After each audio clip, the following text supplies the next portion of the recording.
Governor Chris Sununu. Good to see you, sir. Hey, how are you, buddy? So how do you feel about my assessment? Spot on. I mean, really spot on. And we've always talked about the methods and the message. They always have to back up what happens. One thing, if anything, the cuts weren't big enough, right? I mean, they didn't even touch defense. They didn't touch Medicare, although everyone knows Medicare is completely screwed up, or Social Security. So there's hundreds and hundreds of billions of stuff, of dollars here to still be saved, potentially. The big, beautiful bill won't have them in it. The rescission bills later this fall and this summer will likely have a lot of the DOGE stuff in it that we'll see. But I think the biggest problem that I have with all this is Trump and Musk tried to move super fast, right? And that, in many ways, that was part of the problem with their method. Congress, what has Congress done? Nothing. They're not keeping up, as usual, right? So they're moving at a snail's pace. They're not taking everything up. They're kind of slow rolling everything. And if anything, I think that's what's probably frustrating Musk to say, okay, I've done enough here. DOGE is going to continue on. You don't need me headlining everything every single time. And he's going to kind of make his exit. And I think what he did with Trump today was really important because it showed that there's no bad blood there at all. He's not happy with the bill. I don't think Trump is incredibly happy with the bill, to be honest. The idea that we're talking about cutting and having savings, but a bill that adds money to the deficit is just incredibly frustrating to fiscal hawks like myself and folks that work so hard. So it's a bit of a conflicted message because there has to be other steps that follow on. But it's really up to Congress to keep up, to follow on it, and make these cuts and go deeper, go much deeper. So, look, I think that what you're identifying is somewhat metaphorical for what you're seeing with the administration in general. Securing the border, good. Wanting to do deportations, fine. But wanting to do them all at once as fast as you can and ignoring the checks and balances of due process, mistake. You want better deals for working Americans? Great issue to identify. The top have fed at the trough for too long. The president said it. He was right to say it. But tariffs everywhere against everybody all at once, too much, too fast. And this is signature Trump. And I think it is a nod to this guy as a big idea guy who is not known for execution or management. Fair? Yeah, and it's his team. I mean, I'm not taking blame completely away from Trump, but the team is failing. As a CEO, as the governors, the president, you say, look, this is what I want to accomplish. This is where we need to get to. And you're supposed to bring in all the smart people to actually get it done. And I think his team is completely dropping the ball. So, yeah, they went really hard on the tariffs on April 2nd. And to Trump's credit, in about 4 days, he said, the market's overreacting. We need to adjust. And he did. He didn't put his feet in concrete. He adjusted, right? He made sure the markets and bond markets weren't going to go crazy. He put everybody across the world on notice. We're going to start negotiating all these new deals, which they started the process with. They went hard on China. They're backing off of China a little bit because there's some underlying issues there. So there's still a lot to be played out. But on the tariff stuff, Trump knows that he has a lot of flexibility in where he can move. I believe that the U.S. courts are going to uphold his ability to use emergency powers, so he'll be able to continue to do what he's doing with a lot of these different countries. And ultimately, in 6 months, on a trade deficit issue, we're going to be a lot better than we were 3 months ago. But that's just one piece of the pie, right? You know, and I got to throw one more thing in here.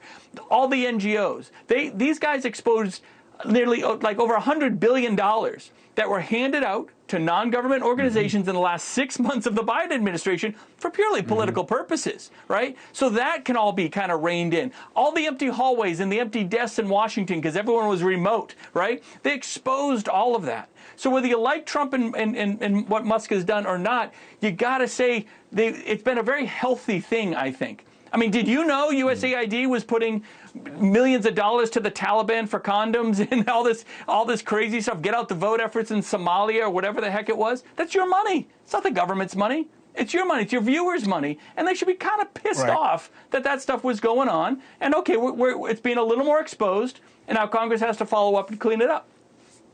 I'm with exposing inefficiencies, but haste, could be a problem. So, even the condoms thing, they got it wrong, right? It was the wrong group. And then once you do that, now you feed the gotcha game. I don't care who got the money for condoms. I don't care who got the money for whatever it is. It should just all be reviewed in terms of whether or not it's in the taxpayer's interests. But when you make mistakes, Now you play into the gotcha game. And the other side That's will right. come after you. In this case, the Democrats could just as easily be the other way. I mean, Elon is a great metaphor for that. That guy was an icon of the left. And the Tesla was what MAGA hated most. And now he goes for Trump and everybody switches sides. That's how crazy party That's politics America, is. It's wild. It's really wild. And again, it's not just, remember, it's not just the Democrats. It's very easy for me to blame the Democrats. Republicans do it too, right? We're yeah. free trade. We don't like taxes. We don't like tariffs. Oh, but wait, Trump's doing it? Okay, I guess it's okay. And I've done that as well. I'm like, I'm having I don't love it, but let's wait and see before, we say that the world's going to end and recession's going to come. So we're giving them the benefit of the doubt, but these aren't conservative ideals by any means, right? And Trump didn't get elected because he's the most conservative or the biggest Republican by any means. Last time I checked, he was a lifelong Democrat, right, for most of his life.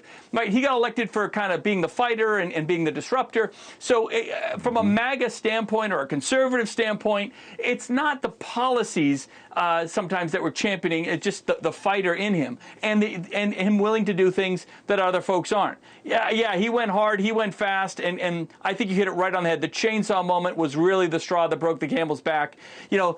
From day one, they should have matched Musk, if I may, with a politician, probably a governor, right, or something like that, someone who just knew how to explain the process, not keep the brakes on, but work the messaging that nobody was there for. He was his own messenger, and in many ways that was kind of the downfall of the process. But DOGE is going to continue. It's going to go on for another year. Congress has to follow up. We'll see what else kind of gets exposed. Musk won't be heading it. He's got to go run his companies, and that's understandable. So we'll see where it all goes. But I'm very optimistic. I'm incredibly optimistic about where this all ends up. Look, optimism is a choice, and I don't know why you'd make any other one. I mean, what do you want, America to do worse? That's the part of it that doesn't matter to anybody but the partisans, right? I mean, you guys have to suck because that's how the other side gets more seats. You have to screw it up. And they don't want to work with you. They don't want to help you. They want to say that they tried to stop you.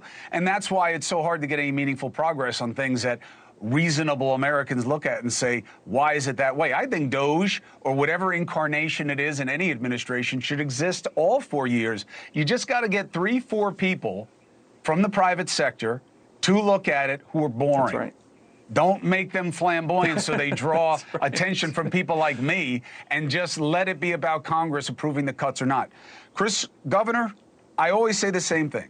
I believe that you are emblematic of where we're going to wind up in the future with who's leading this country and what kinds of people they are. And I look forward to being there when you make your next set of choices for public service. And I'm happy to talk to you about everything that's happening in the interim. Gov, it's great to be with you. Cuomo, take care. Cuomo Sununu, 2032. Let's make it happen. Oh, you could do so much better. Unless you're talking about Andrew, but he's ugly. Thank you for watching. Subscribe below and download our NewsNation app right now on your phone, and you will get fact-based, unbiased news for all Americans.